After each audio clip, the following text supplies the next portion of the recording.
Olá a todos, aqui é Gabriel Gonçalves para um pequeno recado. Eu estou fazendo a postagem agora do podcast com o Elaindo Júnior. O Elaindo é um especialista em inovação, gostei demais de conversar com ele. E infelizmente eu tive um problema técnico aqui, eu tentei resolver na edição, mas a gente acabou tendo um problema técnico para mais dos 60%, 70% do podcast para o final. Então os últimos ali 20 minutos. Esses últimos 20, 30 minutos acaba tendo alguns cortes de palavras e algumas palavras que não foram captadas pelo microfone dele. Na verdade foram captadas, mas aí o filtro do software aqui acabou cortando. Então foi um erro meu, eu peço desculpas a todos, peço desculpas ao Elaindo, eu já mandei mensagem para ele, a gente vai marcar de novo de encontrar para a gente gravar um outro podcast e falar também um pouquinho do conteúdo que foi mais pro final. Mas eu não queria deixar de postar esse podcast, foi um podcast muito legal de gravar, foi um podcast que eu gostei demais e um podcast cheio de conteúdo interessante. Então com vocês, o podcast com Elaindo Júnior.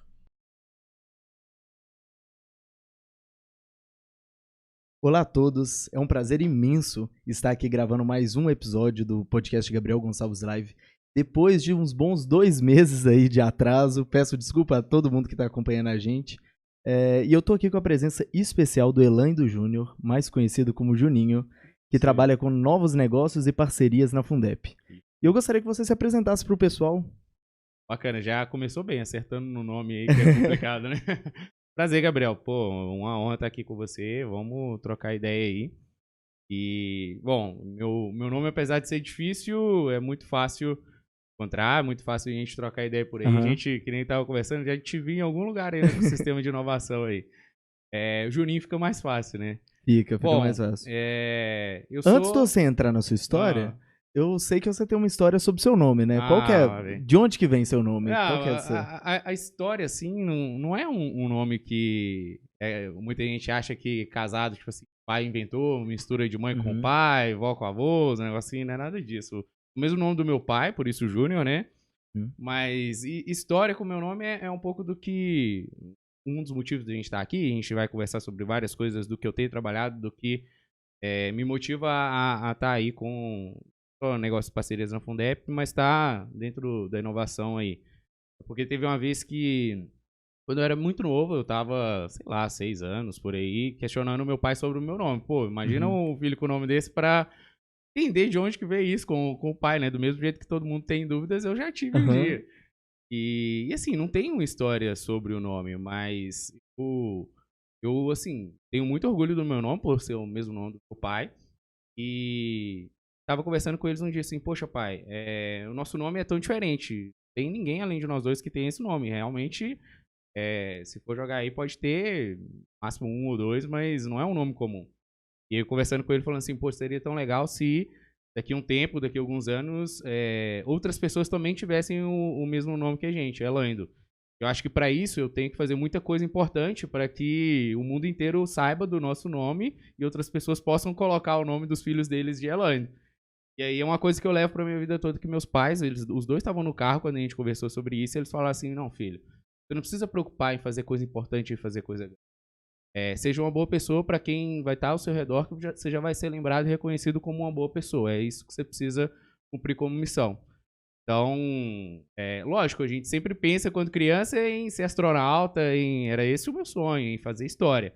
Mas para isso a gente precisa fazer o bem a quem a gente está próximo. Então, uma coisa que eu sempre lembro todos os dias, quando eu estou me envolvendo com todas as pessoas, de estar em um bom relacionamento com aquelas pessoas que eu convivo. Então, se eu garantir isso, eu já vou estar cumprindo um pouco essa missão que eu tinha lá quando eu era criança e sonhava em ter um nome reconhecido. Não, achei demais essa história e faz total sentido. Uma outra pergunta é, você sabe o significado de Elaindo? Cara, não... Você já chegou a pesquisar? Já cheguei a pesquisar, não tem. Não tem? Tem uma segunda história que dizem que é verdade, mas esse é um parênteses assim, off-topic, né?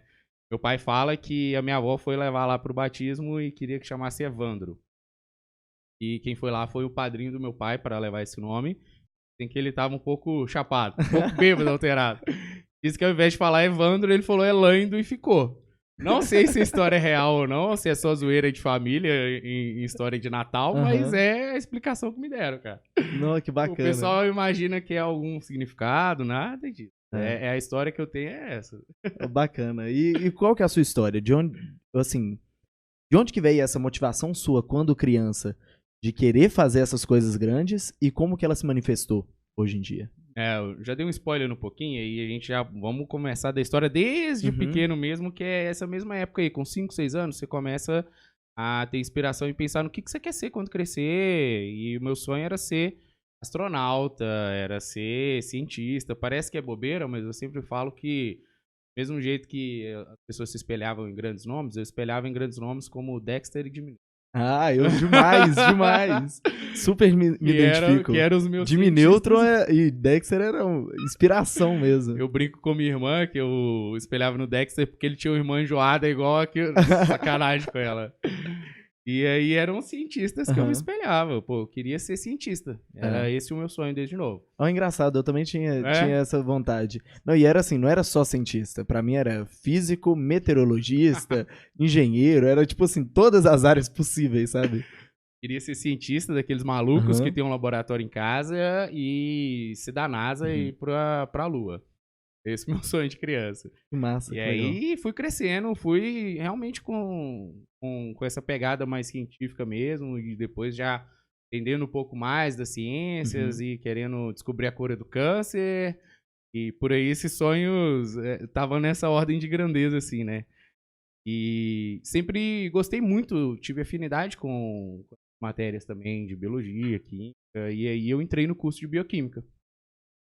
Quando eu estava me preparando ali no ensino médio para entrar na faculdade, tem um fato engraçado que desde novo eu já tinha essa liberdade maior de querer sair de casa, estudar. Eu morava no interior e na cidade que eu estava eu tinha uma infraestrutura muito pequena de escola, de ensino e tal. Eu fui para casa dos meus avós com uns 12, 13 anos para estudar mais e querer. Eu lembro que queria vir aqui para Belo Horizonte fazer o Cefet. Eu era de Alvinópolis, uma cidade de 80 mil habitantes por aí. Perto de onde? Perto de Ponte Nova, por ali. Cidade bem pequena. E sou nascido de João Molevade. Sou de João Molevade, onde os meus avós moravam. E aí fui para João Molevade, a cidade um pouquinho maior. Morar com meus avós. E aí de lá deslanchei a estudar. Passar em várias faculdades e fui para Viçosa. E aí, eu lembro que eu fiz até birra, que eu queria vir para Belo Horizonte estudar no FMG, mas não passei no FMG e fui para Viçosa. Hoje eu não arrependo, porque Viçosa foi uma das melhores épocas da minha vida. E aí fui para Viçosa fazer bioquímica com esse intuito, de ser cientista. Na época o curso de bioquímica nem era muito conhecido. Hoje em dia eu conheço vários bioquímicos que também estão trabalhando com inovação, que estão abrindo fronteira aí. E quando eu cheguei lá, estava começando a falar do curso de bioquímica como uma nova forma de trabalhar com ciência. Vários outros bioquímicos estavam entrando no mercado e fazendo a diferença aí, e eu estava lá para ser mais um deles. Já entrei no curso querendo, assim, super engajado, querendo fazer a diferença ali no ambiente acadêmico e fazendo 1000 coisas dentro da faculdade. Entendi. No seu período dentro da faculdade, eu acho que sempre rola essa dualidade. Tem gente que aproveita muito a bebedeira, as festas, tem gente que aproveita muito as oportunidades dentro da faculdade. E até dentro das oportunidades da faculdade, tem gente que dá prioridade à grade curricular do curso e tem gente que dá prioridade a todas as outras oportunidades que não estão necessariamente ligadas à grade. Como que você se define no seu período de faculdade? Não dá pra falar e ser hipócrita que eu não aproveitei Viçosa. De forma alguma. É Viçosa, afinal de contas. É uma cidade universitária, dá pra aproveitar bastante lá, mas eu sempre fui muito focado em aproveitar, não... Se for olhar a grade curricular em si, cara, eu tenho bastante pau no histórico aí, bastante aprovação em vários cálculos da vida aí. E esse não era o meu objetivo, em tirar a nota máxima em todas as... Mas se for pegar o meu currículo escolar em questão de programas que eu participei... Em eu também vejo que isso é mais forte, mais sólido. Cara, foi a melhor escolha que eu tive de aproveitar esse leque que a universidade te dá fora da sala de aula. E isso é algo que, assim, foi essencial para mim, para todas as conexões que eu fiz, para tudo que eu aprendi dentro da universidade. E se for olhar a sala de aula, tanto que hoje eu trabalho muito mais com inovação e com coisas que eu aprendi, aquilo que a gente chama de soft skills, né? Isso. De aprender na marra ali várias outras habilidades do que a teoria que é passada dentro da sala de aula. Então, bioquímica mesmo, de mexer ali na bancada, não é o que me fez formar. Uhum. Bioquímica é o que não forma até mesmo o bioquímico que está lá atrás da bancada, não é essencialmente isso. Eu participei do programa PET, programa do Ministério da Educação, que acho que está até hoje similar ao programa de júniores, Entendi. empresas juniores, né? O programa PET, ele trabalha com atividades de ensino, pesquisa e extensão. Fiquei por 3 anos nesse programa PET. Fiz um programa da CAPES, que chamava Jovens Talentos para a Ciência. Fiquei 1 ano como bolsista CAPES, com Jovens Talentos para a Ciência e tal. Bastante. Participei de centro acadêmico. O que mais? Vários estágios, né? Para não falar que eu não passei pela bioquímica, então eu estava lá atrás do laboratório, fazendo experimento de bancada também. E aí que começou a virar um pouco a chavinha. Nessa fase da academia, da universidade, eu tava lá, claro, aproveitando um pouco Viçosa, fazendo um network fora da universidade, né? Mas todos esses programas, todos esses eventos que eu participava, tudo que eu me envolvia fora da sala de aula, abriu minha cabeça, assim, muito. E aquilo que eu via que estava sendo feito dentro dos laboratórios, dentro da pesquisa científica mesmo, era um mundo muito interessante, mas que carecia que tem muitas oportunidades e carecia de renovações. Então, foi ali que eu vi que, poxa, tem muita gente fazendo pesquisa, que tem muita aplicação, tem muito futuro, mas que existe um gap muito grande dentro daquele conhecimento que está dentro da universidade, dentro das tecnologias que estão sendo desenvolvidas e, de fato, a aplicação deles. Então, dentro daquilo que eu vivia no laboratório, nos estágios, e aquilo que eu vivia fora do laboratório, dentro dos eventos, dentro da conexão com outras pessoas, dentro de outros programas que eu fazia parte, e que tinha uma diferença muito grande desses ambientes. Sim. Foi aí que eu vi que, tipo assim, poxa, eu acho que para descobrir a cura do câncer ou para fazer o impacto que eu quero fazer na ciência, para mim, o meu perfil não vai ser atrás da bancada do laboratório fazendo pesquisa. Tá lá fazendo experimento, mexendo com várias soluções. Isso tem muita gente que é muito boa nisso, mas que essas pessoas precisam de uma ajuda e um direcionamento de um articulador, de uma pessoa que possa mostrar para ela o caminho de tornar aquilo aplicável. Porque muitas vezes isso parece trivial, mas não é tão conhecido muito dos pesquisadores. Sim. É fechar mais ou menos esse gap, né? Exatamente. Dessa diferença de Cara, de e existe procedimentos. esse gap.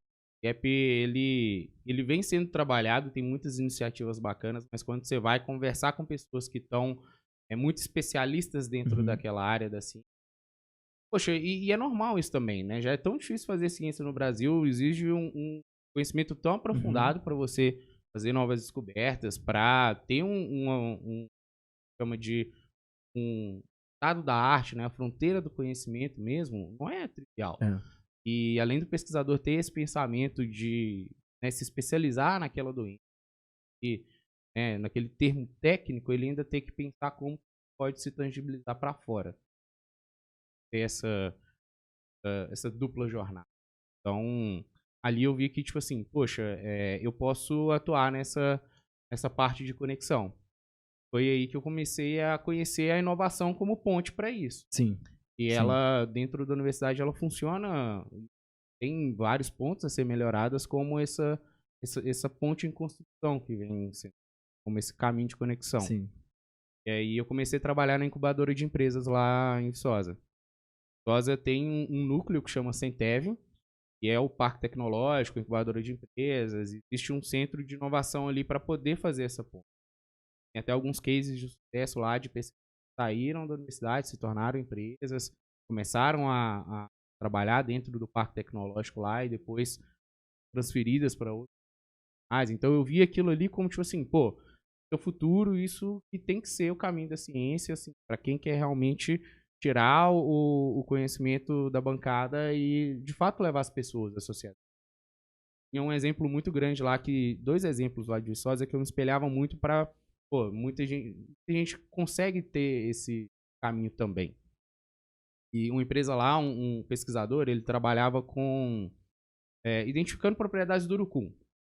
E aí ele viu que as propriedades do urucum tinham alguns potenciais e começou a estudar aquilo. E ele até conta dentro das palestras dele, quando a empresa, hoje já formada, né, que ele conheceu a interseção do trabalho dele específico com um mecânico que tinha esse conhecimento empírico e aplicava essas propriedades do urucum. Assim, não vou saber dizer os termos técnicos da propriedade medicinal da planta e tal, mas ele já aplicava disso nos ferimentos que ele tinha na pele na oficina mecânica dele. Queimaduras, essas coisas assim. Então, esse pesquisador com conhecimento muito aprofundado, técnico, específico, encontrou esse cara que usava esse conhecimento empírico. Eles começaram a conversar e a trocar figurinhas sobre como que isso poderia ajudar na pesquisa do cientista. Isso hoje é uma empresa que chama Profitos. Tem uma linha de cosméticos para ajudar pessoas com psoríase, para tratamento de pele. Então, saiu de uma, assim... De uma conversa, né? Conversa... Aquele termo serendipidade, né? Isso, verdade. De você ter essas interações rolando, onde você tem dois extremos conversando e do nada sai uma ideia de muito valor ali. E aí se você for analisar, tem muita história por trás, né? O pesquisador que estava lá anos e anos buscando aplicação, já com talvez essa mentalidade, mas faltando essa ponte para ajudar ele. Outra pessoa que veio para complementar com o conhecimento de fora. E aí o papel da incubadora de empresas que ajudou esse conhecimento a sair do laboratório e se moldar até achar outros sócios, até a se tornar um negócio. Isso de fato veio para o mercado e hoje tem muita gente que usa essa pomada para poder tratar as doenças de pele e tá de fato ajudando muita gente. Isso começou lá na incubadora de Viçosa. E aí como que você veio parar em Belo Horizonte? Ó, cara, tem muita história. Tem essa empresa que estava lá e aí foi uma das espelhos que eu trabalhar lá. Tem outra empresa e um caso muito interessante também, que é lá de Viçosa, que é o caso da Risoflora. E existe um livro que chama Inovação na Raiz, do Gustavo Mamão. Ele foi um dos CEOs dessa empresa Risoflora, que nasceu lá em Viçosa. Mesmo estilo, digamos assim, da Profitos. E eu conheci o Gustavo Mamão numa das palestras que eu chamei ele e os sócios dele para dar lá em Viçosa. Eu comecei a observar esse caso também, comecei a abrir meu leque de network, comecei a conhecer mais pessoas. E aí nesse livro, ele conta o caso dessa outra empresa lá de Viçosa que nasceu de uma pesquisa do professor Leandro, uma pesquisa sobre nematóides para combater pragas de soja. Pragas do solo em geral, a Viçosa é muito forte em relação à agricultura, né, pesquisa da área de agronomia. Então, esse pesquisador, ele tinha uma linha de pesquisa muito forte sobre esses nematóides e viu essa oportunidade também de trazer isso para o mercado. E aí a Risoflora tem todos os detalhes contados nesse livro, Inovação na Raiz. É um livro assim, que eu sugiro leitura assim, para todo mundo entender e conhecer como que funciona essa pesquisa e essa inovação sendo feita dentro da universidade, dentro da academia. E essa história é muito bacana porque é o encontro de um professor com um gestor, que é o Gustavo, como que os dois começaram a fundar uma empresa que hoje já foi vendida para uma multinacional e está aí em plena expansão. Então, esses dois casos me nortearam a querer trabalhar lá no Centev. E aí, eu lembro que eu estava fazendo um curso aqui no FMG e assim, quero trabalhar com inovação, o que fazer? E aí, bati lá na porta do Centev para pedir estágio, na cara dura, assim, nem nada. Comecei a fazer estágio lá voluntariamente, ainda na época da graduação. E aí eu comecei muito parecido com o que eu faço hoje, nessa parte de novos negócios. Então, o meu papel era ajudar a pesquisadores encontrarem a incubadora e o trabalho que o Centev fazia como ambiente de inovação como um caminho para eles poderem conversar sobre as pesquisas. Então, assim como o Centev, existem várias outras incubadoras no Brasil e várias outras organizações que fazem esse trabalho. E o meu papel lá foi começar nesse sentido, de como que os programas que a incubadora, o Parque Tecnológico tinham, poderiam ajudar os pesquisadores e até mesmo estudantes que tinham ideias de startups, queriam empreender. Então, a gente organizava muito evento, a gente fazia... Então, até hoje tem esse trabalho muito, muito bacana sendo feito dentro dessas universidades, dentro dos MITs, dentro desses ambientes de inovação na universidade. Tem uma questão interessante que você tocou, é o seguinte, você trabalha nessa área de novos negócios, e você falou que até com o Gustavo, você começou a construir uma rede de contato quando você convidou ele para dar palestra. Eu imagino que você tem que ter uma rede de contato extensa para conseguir ser exatamente esse conector, né? Porque o seu trabalho, a base dele, é exatamente gerar conexões. Como que você trabalha a sua rede de contatos e como que você faz para ampliá-la? Cara, rede de contatos, Juninho, né? Eu avalio como uma coisa bem assim, de relacionamento mesmo. Algo que você tem que forçar a barra para ter contatos, não é algo que você só vai pedir para as pessoas ajuda em alguma coisa. Tem a filosofia da Techstars, que a gente sempre vê falar nos First. Então, antes de você estar em um ambiente, uma comunidade para pedir favores, para se relacionar com as pessoas, por que não você se doar um pouco primeiro para fazer parte daquilo e contribuir com a comunidade? Então, eu acredito muito nisso. Toda a rede de contato que eu tenho até hoje foi porque em algum momento eu pude contribuir para algumas pessoas que hoje em dia contribuem comigo e a gente vai estabelecendo essa conexão. Então, desde quando eu comecei a trabalhar eu tive pessoas que me ajudaram muito a crescer e eu sempre dei o meu melhor para poder contribuir com o trabalho que a gente faz em conjunto. E aí,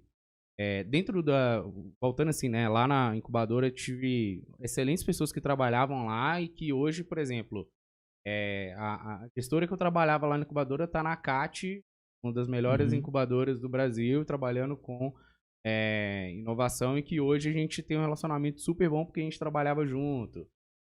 Nessa época, que nem você tocou no exemplo do Gustavo Mamão, eu comentei de alguns bioquímicos que trabalham com inovação, né?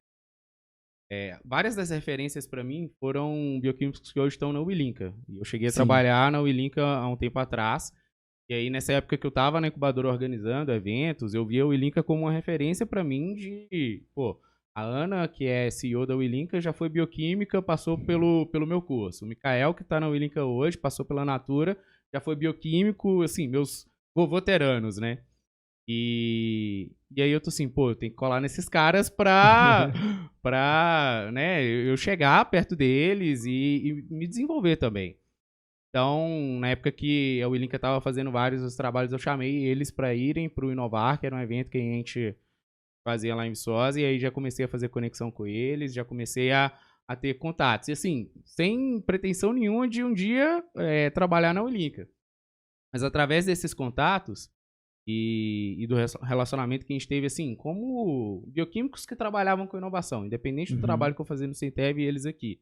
A gente sempre tocava figurinhas sobre o que estava acontecendo e tal. E aí chegou a oportunidade que, respondendo aquela pergunta que a gente deu várias voltas, né? Foi quando eu saí de Viçosa e vim aqui para BH trabalhar na Willinka. Então, antes disso, lá no Centev eu fiz vários trabalhos nessa área, não só de novos negócios, mas também do programa de pré-incubação, que eu trabalhei lá com o pessoal, que era de fato tirar ideias do papel e começar a modelar isso, esse pré-incubação, já tem esse nome de... antes de você ter uma empresa para incubar, de levar sua pesquisa de negócio para o mercado, existe um tempo que você pode testar. Então, você construir mesmo a fundação da ideia, né? Exatamente. Mais ou menos. Aquele tempo de testar, de fundar, de modelar, de ver como que aquilo pode ter aderência ao mercado. Então, eu estava trabalhando nesse processo lá com vários pesquisadores e outros empreendedores. É bacana que sempre tive muito contato com esses dois níveis, né? Pesquisadores que tinham uma pesquisa, a gente fala hard science mesmo, de anos e anos ali, potencial gigante para o mercado, e empreendedores, moleques que estavam lá com várias ideias de aplicativos e com super aderência ao mercado também. A gente lidava com esses dois públicos. E, em paralelo a isso, também eu era agente de inovação do governo.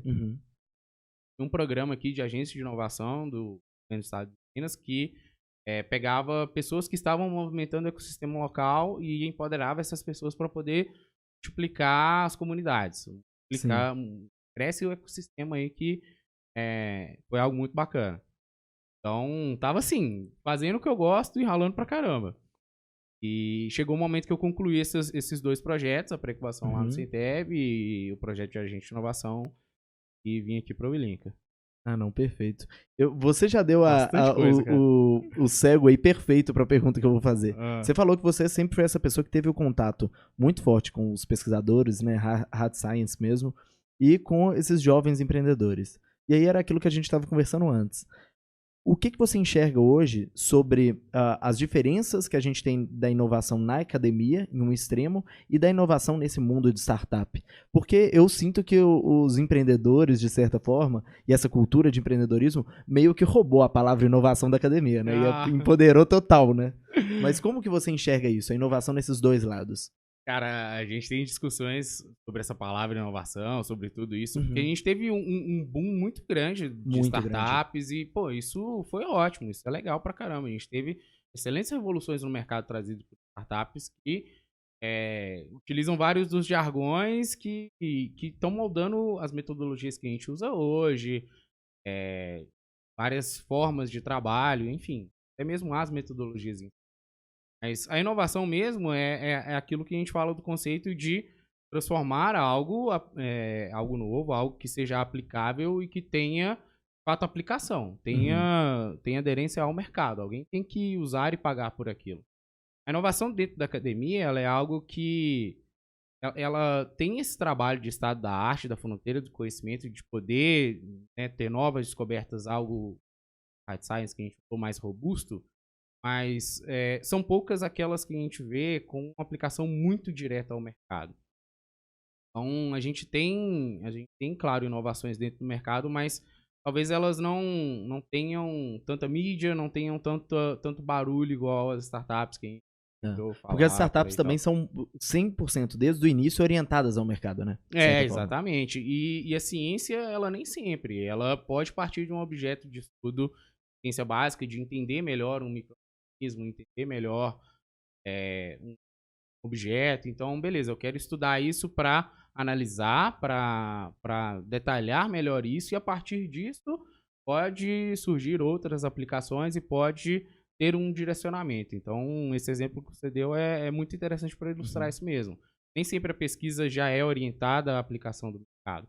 Mas quando uma pesquisa é feita com essa orientação e quando ela parte para a aplicação, ela traz inovações muito mais até disruptivas do que inovações que a gente vê em modelos de negócio, de startups, que assim, eu falo disruptivas não no impacto, mas disruptivas na revolução que ela vai acabar gerando. Que ela vai acabar gerando, ou naquele produto, ou naquela nova forma que está sendo desenvolvida dentro da academia.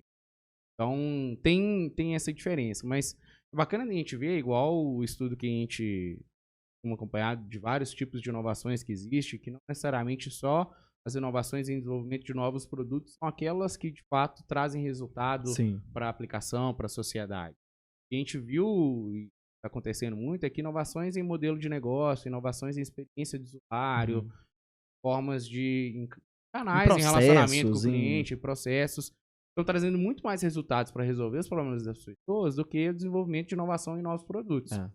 Então, talvez o grande tchan aí, foi que as startups resolveram muito esses processos, né, e atacaram muito essas inovações, a experiência de usuário em novos modelos de negócio e trouxeram uma melhoria tão grande para a sociedade em relação ao retorno que essas inovações causaram, do que só inovar em novos produtos, o que talvez a academia tenha muito mais aptidão para fazer. Então, tem muito disso também, né? A gente poder ver no nosso cenário qual que é o impacto na resolução do problema que essas diferentes formas de inovação trazem. Então, a gente tem espaço para tudo, qual é a vantagem competitiva de cada um também, né? E inovação tem espaço para tudo. Cada vez mais essa inovação precisa caminhar junto, né? De startups e de várias outras áreas de conhecimento que pensam inovação em processos, inovação em modelo de negócio, caminhar junto com a inovação em desenvolvimento. Tem várias startups que trabalham com o desenvolvimento de novos produtos, de inovação mais hard science também, até startups das áreas mais acadêmicas, assim, e também pesquisas científicas sendo feitas mais aprofundadas dentro da universidade, que podem muito bem conversar com startups e com grandes empresas para poder ter maior aderência ao mercado. Isso está acontecendo muito recente, isso é muito bom a gente. E isso tá vindo também de uma consequência até, de certa forma, política, né? Assim, o mercado da inovação dentro da academia tá mudando, né? O mercado de pesquisas dentro da academia tá mudando. A gente está vendo independente de opiniões e de tudo que está acontecendo, existe um cenário, que é a pesquisa científica com corte de verbas, bolsas de financiamento e fontes públicas se esgotando cada vez mais. Então, esse é um cenário que acabou, como você disse, forçando muito essa revolução. Existe um modelo de inovação aberta que é praticado em vários países, que aqui também no Brasil é praticado, só que ele tem se tornado cada vez mais recorrente por causa também desse modelo político. Então, se a gente tem menos verba para fazer pesquisa e para fazer desenvolvimento de inovação dentro da universidade com fonte de dinheiro pública, existe também a oportunidade de fazer esse desenvolvimento com mais aderência ao mercado através de financiamento privado também. E é o modelo que a gente veio falar recentemente de inovação aberta, que tem dado muito certo em alguns casos. E cada vez mais essa aproximação sendo feita e amplamente discutida. Quais são as dificuldades da gente conectar e resolver esse tipo de questão? Cara, Porque eu imagino que mudar esse processo, que durante anos e anos a academia, no Brasil principalmente, né, a pesquisa no Brasil foi financiada majoritariamente pelo setor público. Exato. Essa mudança deve ter bastante resistência, deve ter bastante mecanismos que dificultam isso, até isso ser implantado. Como que você enxerga isso? Cara, realmente não é fácil e, assim, vamos puxando sardinha para o lado, mas cada vez mais é importante esse papel de pessoas que trabalham com esse elo de conexão. E, por exemplo, hoje na Fundep a gente tem muito esse papel de... A gente nasceu dentro do FMG, a Fundep é uma fundação de apoio a universidades, a projetos de pesquisa, só que a gente viu que mudou muito o trabalho, a gente tem trabalho dentro do FMG e mais de outras 30 ICTs no Brasil e outras apoiadas. Só que, assim, com toda essa atuação que a gente tem, entre articulação que a gente fazia antes de projetos de pesquisa e fonte pública de editais, de financiamento e tal, isso começou a mudar muito. Então, como que a gente, sendo esse articulador, começa a tratar de forma diferente e ajudar a pesquisa a se manter dentro da universidade, sendo que a fonte aqui está esgotando ou está sendo feita de outra forma. E aí, esse papel para essa transição ocorrer e que a academia possa conversar cada vez melhor com o mercado, exige um trabalho muito forte desse papel que a gente trabalha de conexão. Recentemente, a gente fez um trabalho dentro da FUNEP, que foi o OutLab. Qual que é o intuito disso? Se a gente for tratar cada laboratório, cada pesquisador de forma individual, ajudar ele a trabalhar com inovação aberta, a pensar no seu laboratório, na sua pesquisa científica, de um modelo diferente, para que ele possa captar recursos através da sua pesquisa sem ser por fonte pública, se a gente fizer isso individualmente, como que a gente vai fazer isso com, sei lá, os 400 laboratórios do FMG e com todos os pesquisadores que existem no Brasil como um todo? A gente criou, com base no modelo que a gente tem lá, que é o Lemonade, que é um programa de aceleração de startups que pouca gente sabe, mas que é cria da Fundep. A gente pegou esse modelo de aceleração de startups e a gente começou a acelerar laboratórios. A gente começou a moldar laboratórios de pesquisa, a pensar de uma forma diferente, a captar recursos de fonte privada e a modelar os seus negócios, a sua prestação de serviço, uma análise de algum elemento para alguma empresa, fazer algum projeto em parceria direto lá com algum P&D de alguma outra empresa também. Como que esse laboratório consegue modelar o seu serviço para conversar de fato com empresas e fazer inovação aberta. Então, 25 laboratórios, cara, parece loucura, né? Mas 25 laboratórios passaram por 12 semanas de aceleração estilo startups. Então, foi um resultado, assim, incrível. E a gente realmente conseguiu mudar a mentalidade de como a academia faz negócios, como a academia faz pesquisa. Putz, que mágico. Legal. E quais são as diferenças do Lemonade no modelo que ele funciona já com as startups, com os empreendedores e o OutLab? Quais são as principais diferenças e as principais semelhanças? A semelhança é que não deixa de ser intenso. O Lemonade, qualquer programa de aceleração é intenso. É pauleiro. Né? E não é porque é com pesquisadores que a gente vai fazer diferente. Então, foram 12 semanas intensas, dedicação, conteúdo semanal. E aí, né, os pesquisadores, os bolsistas dos laboratórios que estavam envolvidos estavam lá imersos mesmo para poder trabalhar o desenvolvimento dos laboratórios e dos... que querendo ou não são negócios também. Nada impede de que um laboratório tenha um recurso mais flexível para trabalhar qualquer tipo de pesquisa que ele quiser. Sabe que muitas vezes o recurso que tinha antes, que era público, ele era muito mais amarrado, só servia para algumas coisas. Então, a diferença é muito porque existe essa particularidade também, né? Uma startup, ela tem agilidade, ela tem vezes até mesmo um produto, uma proposta de valor muito mais clara para um mercado. Às vezes um laboratório precisa de um molde diferente para que ele possa modelar isso. Então, os laboratórios eles tiveram que se adequar em relação a como que eu penso a minha proposta de valor, alguém que antes eu não conversava. A startup, quando ela está no Lemonade, ela já nasce para isso. O cara tira a ideia já dali, é do dia 1, né? A ideia do cara já sai ali do dia 1 para ser modelada para aquele público-alvo que ele já está mirando. O laboratório ele já tem o seu funcionamento ali para fazer pesquisa, para os objetos de pesquisa dos mestrandos, dos doutorandos, a galera que está ali já está funcionando. Mas como que, além disso, eu consigo usar da infraestrutura que eu tenho, do conhecimento que eu tenho aqui, para resolver problemas do mercado e aplicar conhecimento e pensar em novas formas de fazer inovação? Então, é um modelo muito mais de ajuste do que de criação. Sim, porque já está criado, né? É. Você precisa gerar, de certa forma, também gerar interesse no mercado. Exatamente. Né? Que as formas como os interesses funcionam no setor público e no setor privado são completamente diferentes. E aí você redesenhar esse tipo de proposta de valor para oferecer. E quais são os cases que vocês têm no Outlab? Tem muito tempo que rolou o programa? Foi recente, não foi? O Demo Day foi início desse mês de outubro. É. Então, a gente encerrou tem pouco tempo, tá fresquinho. Bacana. A gente já tá pilhando, querendo fazer o próximo já. Um monte de gente pedindo, vamos fazer. Assim, foi um modelo que a gente adaptou. Foi a primeira vez que a gente fez vamos fazer, vamos ver o que a gente consegue aprender com ele também. E isso vocês pegaram um case de outra universidade ou foi criado por vocês, assim, Fundep criou esse modelo? Cara, que eu saiba, não foi referência de lugar, não. Eu também acho que foi modelo criado. nosso, nunca tinha ouvido da isso. Fundep. Parabéns. Foi assim, a partir dessa demanda mesmo, que nem eu comecei a falar com você. A gente tá vendo essa necessidade. Se a gente for fazer um por um, não tem como. Então, a gente fez um modelo para potencializar e escalar mesmo, de fato, isso. E, poxa, alguns cases, tem alguns laboratórios que já faziam essa interação com o mercado e que lapidaram isso muito. Tem o laboratório de ensaio de combustíveis da UFMG, que já tinha projetos com Petrobras, bom, para desenvolver várias outras pesquisas já aplicadas com parceiros. Existe muito caso já dentro da feito. A gente que às vezes não tem ciência e que eles não estão tão modelados para o mercado. Mas já existem vários modelos dentro da universidade que estimulam essa parceria. Existem empresas que fazem P&D dentro da universidade. E a UFMG foi uma das principais, né? O motivo do escritório do Google ser aqui é exatamente por causa da pesquisa desenvolvida na universidade e que o Google acabou comprando, né? A spin-off que saiu da UFMG. Eu esqueci o nome da empresa. A Kunume. Isso. São várias empresas do... Esqueci o nome do professor.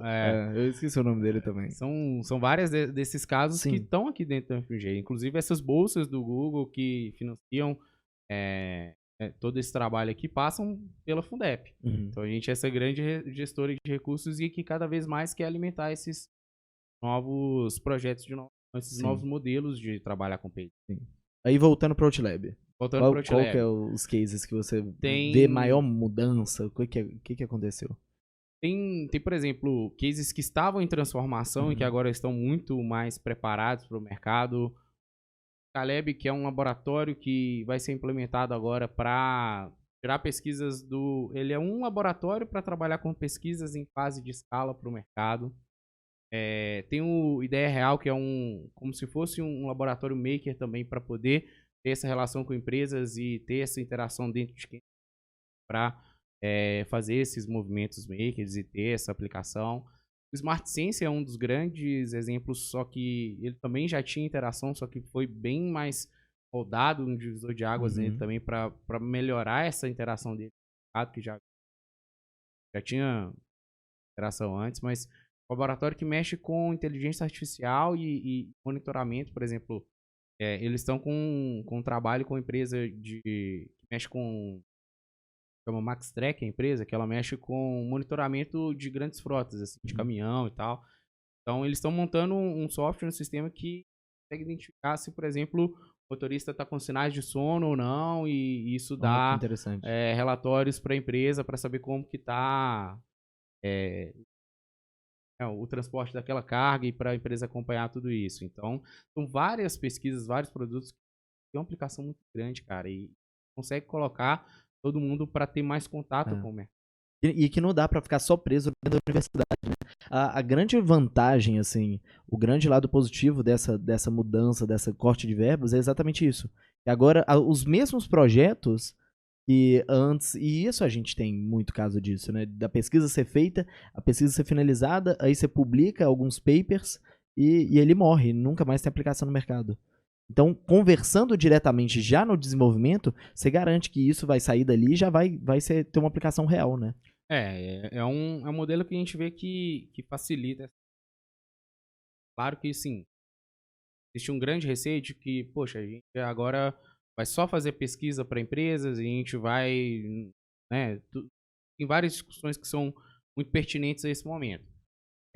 O que a gente observa disso tudo é que a melhor maneira que a gente precisa buscar um consenso é que a pesquisa básica do estado da arte, aquilo que realmente os pesquisadores têm paixão por fazer e têm aptidão a descobrir várias coisas, mesmo que seja pesquisa básica, ela possa continuar sendo feita, mas que a pesquisa aplicada venha até mesmo para amparar essa pesquisa básica, que ela possa garantir que essa pesquisa básica venha a ter mais aplicações no futuro e as que já têm aplicação possam até mesmo subsidiar o que está sendo feito e o que precisa ser descoberto.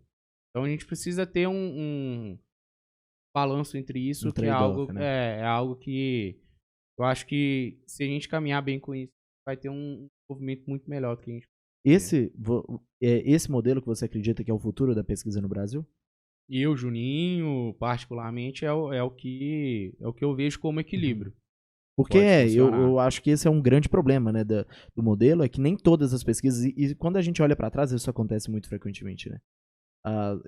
Várias das grandes inovações que a gente teve, né, nessa pesquisa hard science mesmo, não necessariamente estavam relacionadas a interesses econômicos diretamente.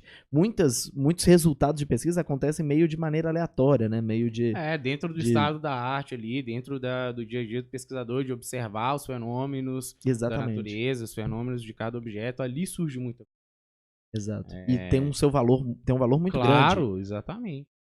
Precisa ter um equilíbrio, porque a gente não pode, de forma alguma, pensar na morte da ciência, de algo que a gente pare de fazer várias coisas, pare de ter bolsistas, pessoas trabalhando e pensando dentro da universidade sobre ciência por causa de falta de recurso. Então, se existe recurso dentro de empresas de capital privado que possa ser usado em P&D, que possa gerar, de fato, desenvolvimento econômico, desenvolvimento de ciência, a gente precisa acessar e encontrar um equilíbrio. Perfeito. É um trabalho não tão simples, não tão trivial, mas é um trabalho de formiguinha que dá gosto de fazer, tem um impacto bacana. E exatamente sobre esse trabalho de formiguinha que eu quero entrar agora. Qual que é a maior dificuldade de fazer isso primeiro do lado do pesquisador? É um pouco do que pergunta anterior sua, a gente vai conversando sobre tanta coisa, né, que é aquilo que a gente vê do dia a dia ali. Existe uma diferença muito grande, até mesmo de linguagem entre essas duas frentes. Imagino. Então, enquanto a empresa pensa em resultados de mercado, ela olha concorrentes, ela quer retorno imediato, o pesquisador, logicamente, ele não tem essas preocupações, o ambiente dele é outro. Ele pensa, em detalhar, em especificar aquela mente especialista e que isso, de fato, traz resultados para que a gente tenha um desenvolvimento. Mas são mentalidades muito diferentes e até mesmo a conversa não encaixa quando você põe um a um na frente ali. Então, a maior dificuldade, talvez, e a gente que está lidando com os dois públicos, é fazer esse trabalho de intérprete, de tradutor quase, de entender qual que é aquela demanda da empresa, que ela realmente tem esses objetivos de mercado, não assim, tão num cenário competitivo, mas até mesmo de benefícios. Pô, existe esse problema de mercado, essas pessoas que estão precisando dessa nova usabilidade de alguma coisa, e existe alguém ali com conhecimento muito bom para poder resolver isso. Um exemplo para conversar sobre essa diferença é um programa que a gente está fazendo agora, chama Rota 2030. É um programa para o cenário de grandes empresas do setor automotivo, todas elas, vamos dizer assim, todo. E para desenvolver a mobilidade e a logística do Brasil, a gente precisa desenvolver pesquisa aqui. A gente precisa parar de, por exemplo, importar peças, importar muita coisa e ter competitividade nacional em relação a esse setor automotivo. Então, o programa foi um programa, assim, uma diretriz, digamos assim, do governo que cortou alguns impostos para importação de algumas peças, para importação de algumas coisas. Então, ao invés de você pagar esse imposto, a gente vai direcionar esse dinheiro do imposto na hora que esse equipamento chega, importação, para o P&D. Então, esse dinheiro que você estaria pagando por uma alíquota de imposto, a gente vai direcionar ele para algumas organizações, e a Fundep é uma delas, que coordena algumas linhas de desenvolvimento de pesquisa nessa área. Então, esse dinheiro que vem das empresas, ele vai ser revertido para ICTs e para projetos que possam desenvolver as demandas do setor automotivo. E aí a gente está falando de ferramentarias mais competitivas, que é desde do chão do carro, ao teto do carro, a estampa, tudo que é do carro, para a gente ter essas ferramentas mais competitivas. Isso gera emprego.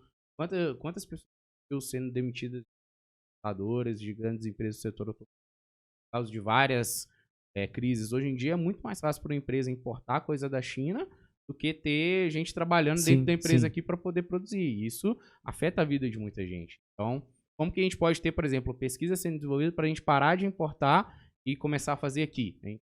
Né? Trazer de volta a competitividade para essas empresas, gerar mais emprego, gerar mais benefícios para o país. E outra linha dela é de biocombustíveis, como que a gente pode aproveitar de fontes renováveis de combustíveis para que a gente possa ter realmente ciclos de vida mais longos de combustíveis, que a gente possa ter menos poluição. Como que a gente pode falar de segurança veicular, que cada vez mais a gente vê acidentes aí causando mortes e mortes. Como que pesquisas dentro da universidade podem ajudar a ter carros mais seguros e a gente possa, imagina daqui a um tempo, pesquisa dentro de alguma universidade que tornou possível vários acidentes serem evitados aí. Então é isso que a gente precisa promover. A gente está, inclusive, dentro desse período que eu estou conversando com você aqui agora, tratando sobre esse programa, de identificar demandas do setor automobilístico, demandas de grandes empresas para promover editais e trazer projetos de pesquisa que supram essas demandas. Entendi. A viagem que eu vou fazer hoje é para isso. Ah, bacana. Você tá indo para Salvador e o que você vai... Que tipo de conexão que você vai gerar? Lá, esse mês a gente está fazendo vários workshops no Brasil todo em polos em que ficam essas empresas. Então, semana passada a gente estava em Resende, que lá em Resende tem vários polos de empresas automobilísticas, Peugeot e outras. Salvador também tem outro polo. Vários cantos do Brasil tem esses polos de empresas do setor. Então, a gente está indo para lá para ouvir demandas do setor, para conversar com essas empresas e trazer isso para a gente sentar aqui. E, poxa, é isso que a gente precisa, junto com pesquisadores, junto com outras pessoas, é isso que a gente precisa trazer desenvolvimento de pesquisa. Então, a gente está ouvindo essas empresas para fazer essa tradução e conversar com a academia. Eu vejo a maior dificuldade no seu trabalho é porque você está no meio da tríplice hélice, né? Você está fazendo a conexão ali governo, universidade o tempo inteiro e grandes empresas. E normalmente a maior crítica à inovação em volta dessas três áreas é exatamente sobre a lentidão delas, né? Desse tipo de processo. O que você vê que pode ser feito para acelerar? Qual que você acha que é a maior dificuldade nesse processo todo de conexão? Dentro desses programas que a gente está fazendo, a gente acaba que assim, a gente está construindo novo. Não tinha o programa de inovação aberta como esse que a gente está conversando, porque Web, nada disso. Inovação é um problema exatamente sobre isso, porque o tempo inteiro você tem uma pressão de criar algo magnífico desde o início, né? Que precisa ser desconstruído, porque a inovação muitas vezes surge ali no dia a dia de você tentando resolver um problema. E toda vez que a gente está falando de inovação, a gente está falando de rapidez. E aí você tem exatamente batendo de frente com esses processos. Você tem essa demanda de ser rápido e de realmente resolver grandes problemas com inovações disruptivas. E também você tem às vezes até uma tendência de fazer tudo da melhor forma e não burocratizar a coisa. Exato. Você tem essa pressão também, que é algo que a gente construindo várias das ações precisa pensar em como não tornar esse processo moroso. E acaba que não tem como, a gente precisa cumprir regras, a gente precisa... Até a própria empresa tem as ações internas que tornam processos mais demorados e morosos. Tem as fica ali no meio do fogo cruzado para lidar com as duas e achar um meio termo de tudo, de ambos. É um trabalho que vai de casa a casa. A gente tem que realmente ver como que esses processos podem se tornar cada vez mais ágeis, da nossa criatividade e inovação também para facilitar esses processos. Uma questão que eu vejo que vai ser interessante é o seguinte. Vocês têm um Outlab e você mesmo já colocou que tem um problema de escalabilidade. Enfim, existem muitos laboratórios e como que você consegue escalar esse tipo de processo? Primeiro, o que vocês fazem para que o Outlab consiga atingir mais pessoas do que só as 20 que são aceleradas? São 20 por aceleração? Foram 25. 25. 25 laboratórios. E 2, o que você falaria para os pesquisadores que não têm o acesso ao Outlab, ou então não conseguiram ser aprovados ali para aquele processo, o que eles podem aplicar? Que tipo de conhecimento que você vê que é importante eles aplicarem? Sobre como que a gente pode envolver mais pessoas nesse processo, a gente acaba vendo que muitas das pessoas que participam se tornam até mesmo multiplicadores, e isso, o conhecimento, ele quando fica nas pessoas, ele não está indo só para uma pessoa ali. Aquela pessoa pode multiplicar e disseminar isso cada vez mais. Isso ajuda muito também a mudar a cultura e a forma com que a universidade como um todo vê. Então, o que a gente teve de repercussão do Outlab já foi algo muito positivo para mudar muito a forma com que as pessoas dentro da universidade pensam isso. Então, teve gente que, lógico, é resistente, pensa que não é por aí, vê de outra forma, mas com os resultados que quem estava lá dentro foi atingindo, isso muda um pouco como que as pessoas enxergam esse processo também. Então, ter esses cases como multiplicadores ajuda muito. Isso realmente transforma esses outros pesquisadores, que, no caso da segunda pergunta, se eu fosse falar com eles agora, ajuda eles a pensar de outra forma como que aquilo no dia a dia dentro do laboratório está sendo feito. Se ele e todas as pessoas que estão ali no grupo estão sofrendo vários dos impactos, como que, independente de quais foram os motivos, como que através desse cenário que a gente vive agora, a gente consegue achar uma saída. Então, procurar várias desses elos, né,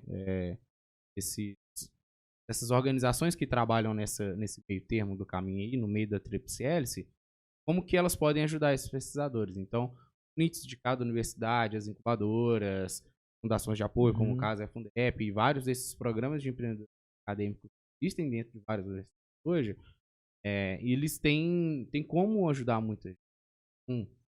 Os pesquisadores podem acessá-los cada vez mais e eles também precisam ser cada vez mais robustos. Onde a gente trabalha, a gente é desafiado o tempo todo a melhorar o nosso papel de elo, de articulador. Sim.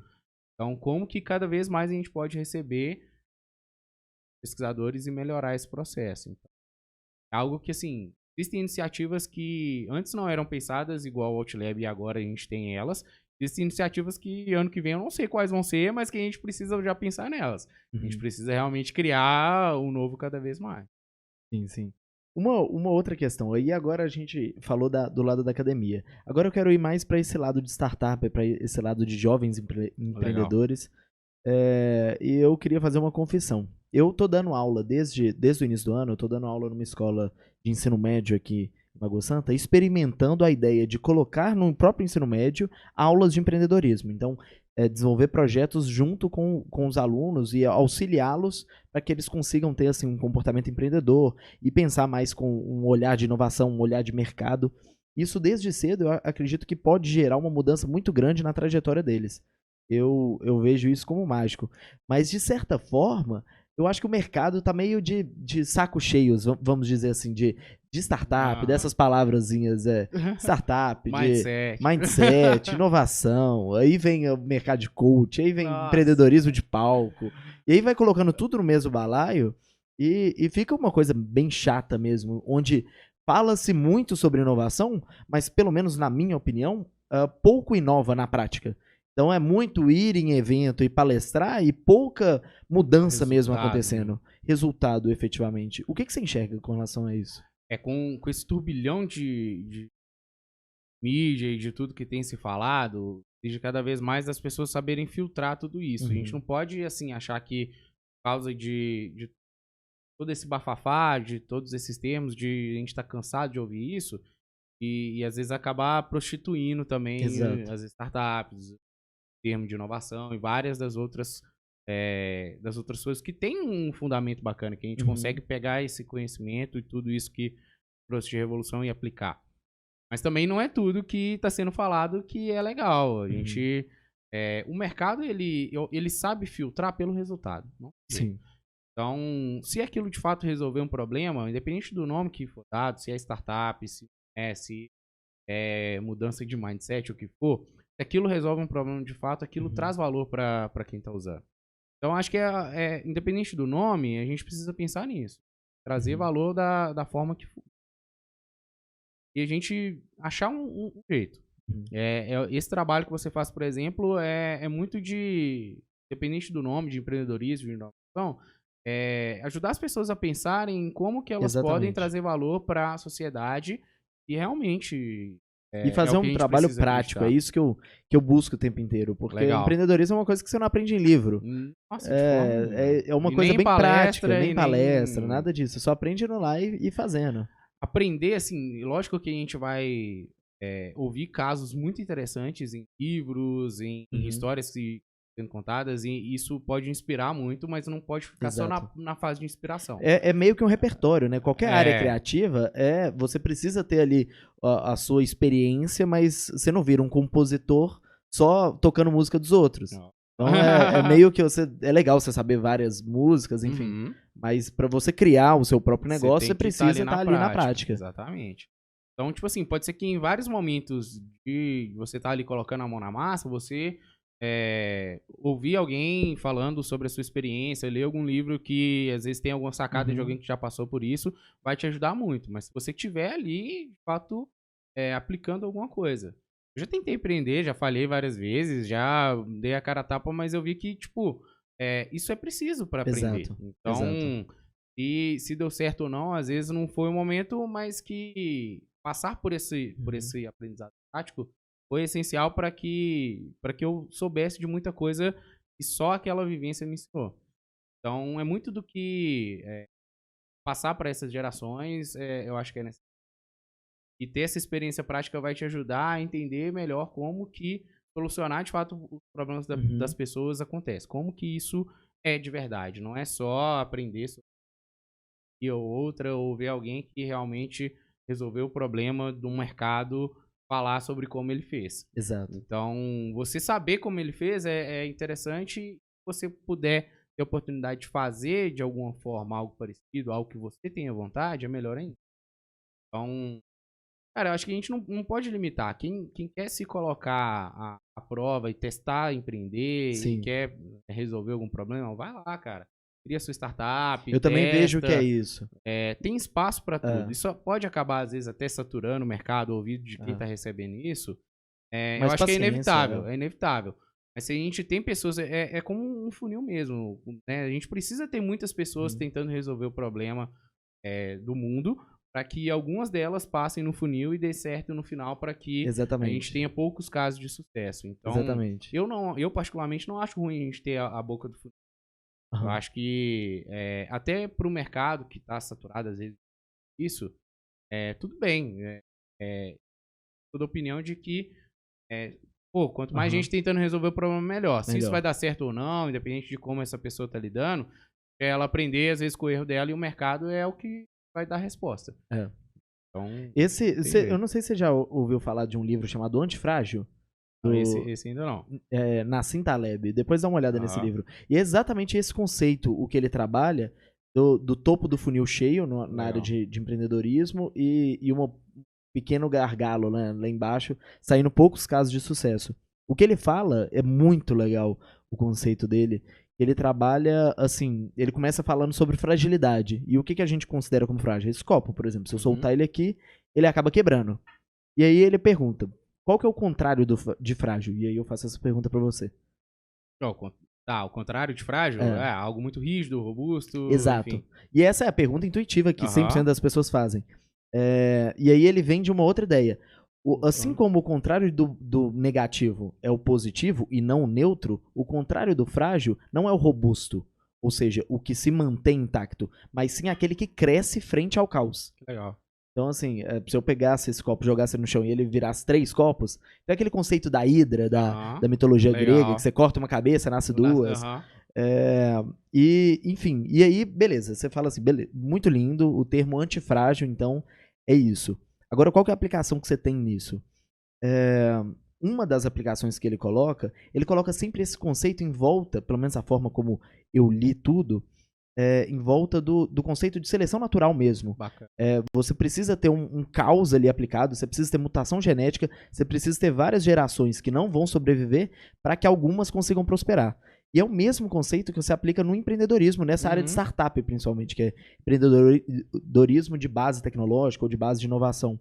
Você precisa ter um monte de gente lá no topo do funil, porque a maioria vai morrer no processo. E ali, algumas 3 ali vão acabar surgindo e virando grandes empresas. Então, o sistema inteiro é antifrágil. Porque quanto mais caos e quanto mais confusão você ir colocando no topo do funil, ou seja, quanto mais gente diferente, ideias diferentes, conceitos diferentes, mais ele vai prosperar frente ao caos. É o conceito de um ambiente propício à inovação, né? Exatamente. Que estimula a competitividade, estimula pessoas pensando formas diferentes de resolver aquilo. Porque imagina, se fosse aquilo que vários empreendedores costumam falar quando estão começando. O meu negócio tem concorrente. Ninguém faz isso do que eu estou pretendendo fazer. Imagina se realmente não tivesse concorrência para nada do que as pessoas queriam implementar de fato. Não ia ter nada desse ambiente propício a se inovar e a criar novas soluções.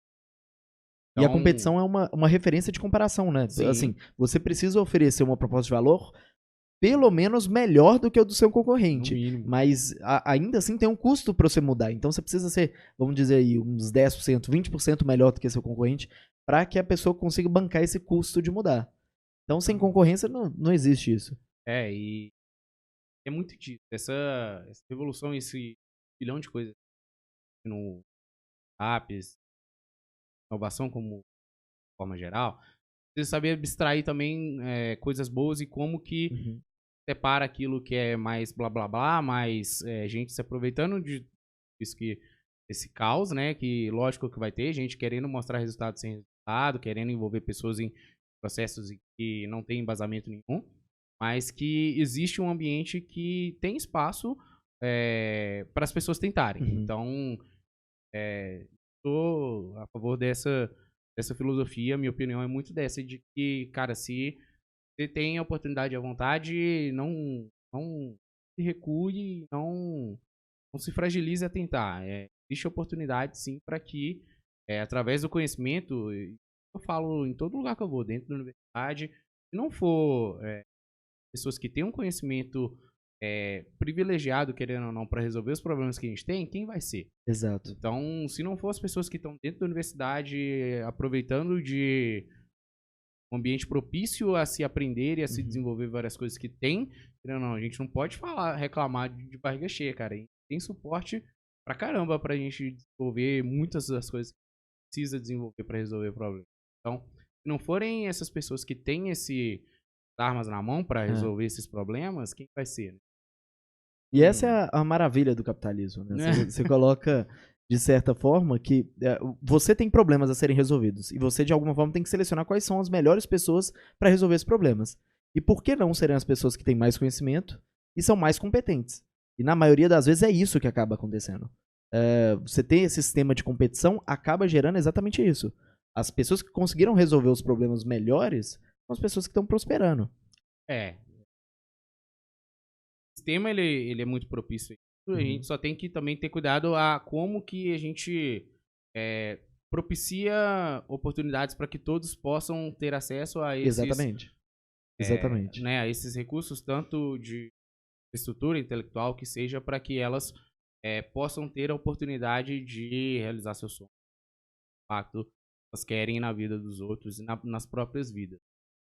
Então, tem várias bandeiras que são levantadas no mundo de inovação e de startups que são super condizentes para que a gente possa ter mais mulheres na tecnologia, que a gente possa ter pessoas que não têm colocar mais gente no topo do funil, né? Colocar mais gente no topo do funil. É isso que a gente precisa. Independente de classe, qualquer coisa, de gênero, de qualquer coisa, colocar mais gente no topo do funil é vantajoso para todo mundo. Existe uma teoria que é a Boulder, tese de Boulders, eu Isso. acho, que é a que fala dos fatores essenciais para que uma comunidade de startups, Consiga uma prosperar. comunidade de uma forma geral, né? Empreendedores possam estar vivos para resolver problemas. Então, a gente precisa de diversidade, a gente precisa de talento, de políticas de incentivo. Cada um faça o seu papel para que todas essas pessoas possuam acesso, né? E as pessoas que têm a bola na frente do gol, que elas de fato possam fazer o gol, né? Então, precisa de fato de aumentar essas possibilidades e dar mais oportunidades para que todo mundo possa estar. Exatamente. Uma questão que eu acho interessante, eu acho que eu nunca comentei isso no podcast, que eu acho que super se encaixa a isso que a gente está falando, de colocar mais pessoas no topo do funil. Tem um livro de um cara chamado Bjorn Lomborg. Eu provavelmente tô falando o nome dele totalmente errado, mas acho que ele é da Noruega. E ele escreveu um livro chamado Como Gastar 75 bilhões de dólares. Não. Então ele pega todas as políticas políticas públicas da ONU, né, assim, de intervenção em países, e isso tudo somado dá um orçamento de 75 bilhões, e ele seleciona quais são as prioridades, onde que você tem maior retorno sobre o dinheiro investido. E, surpreendentemente, não é tipo política climática, não é nada do que normalmente a gente está ouvindo falar quando a gente fala de ONU.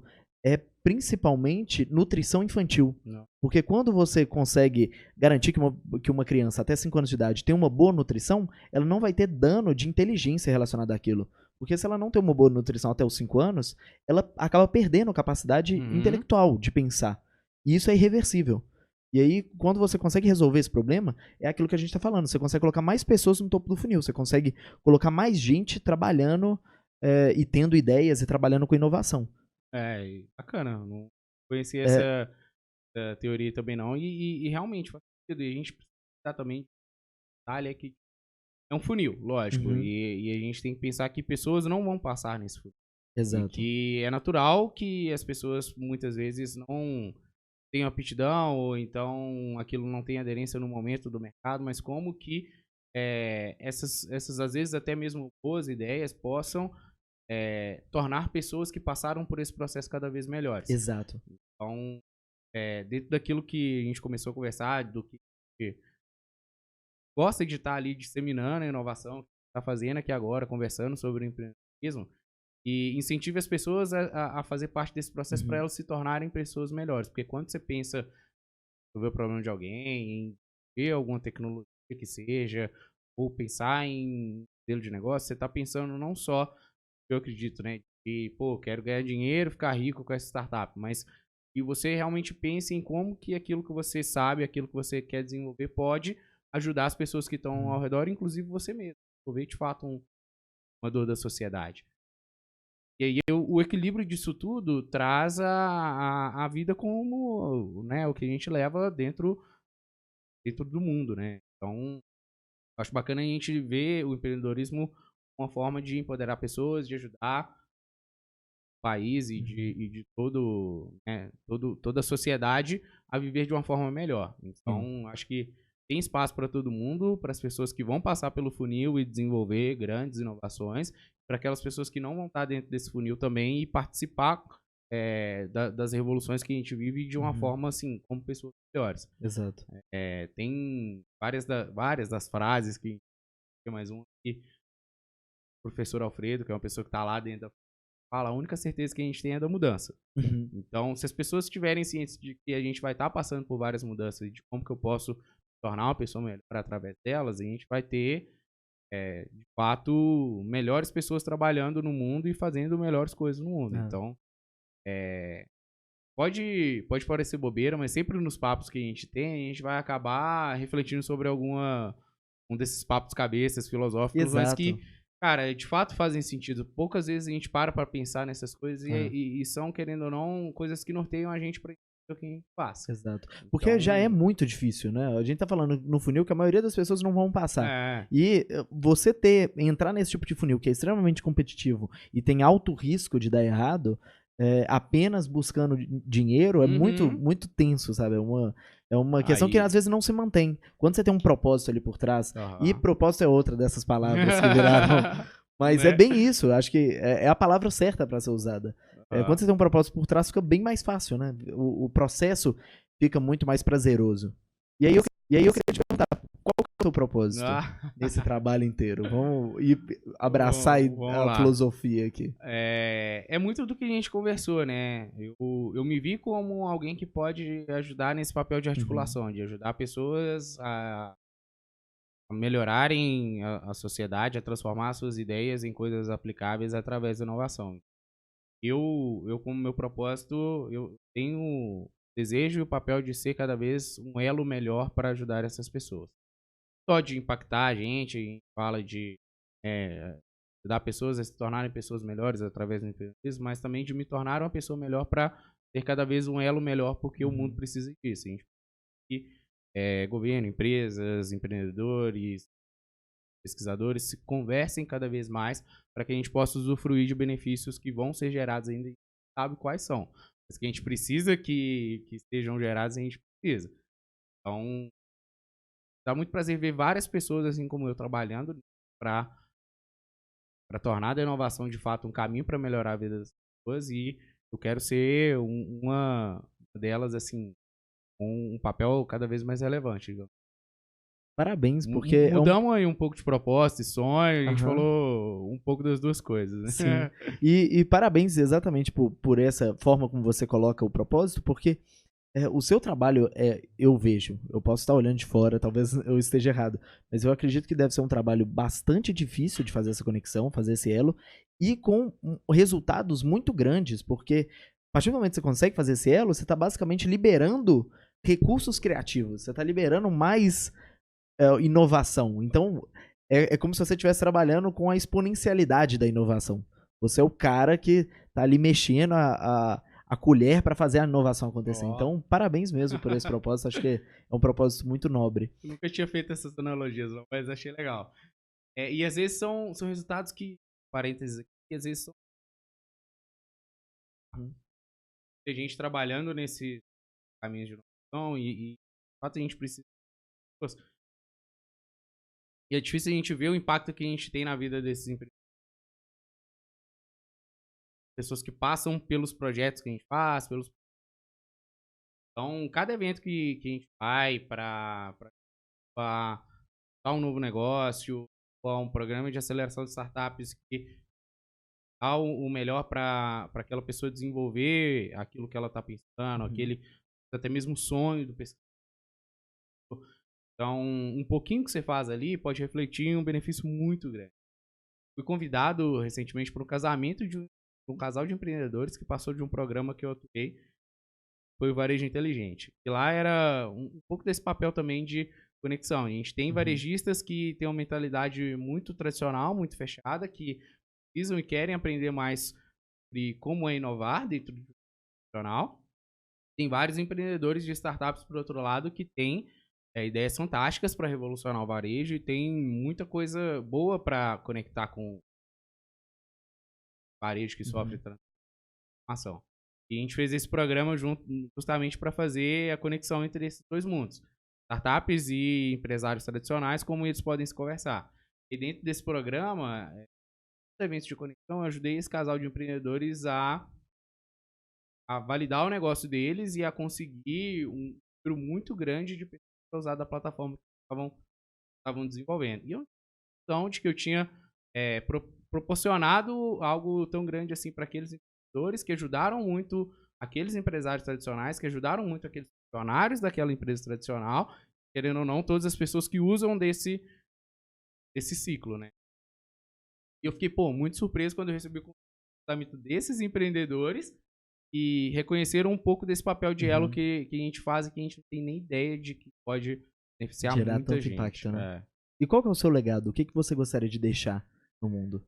Cara, perguntas assim, difíceis, né? Sei lá, mas 200 mil elotes, não, tô brincando.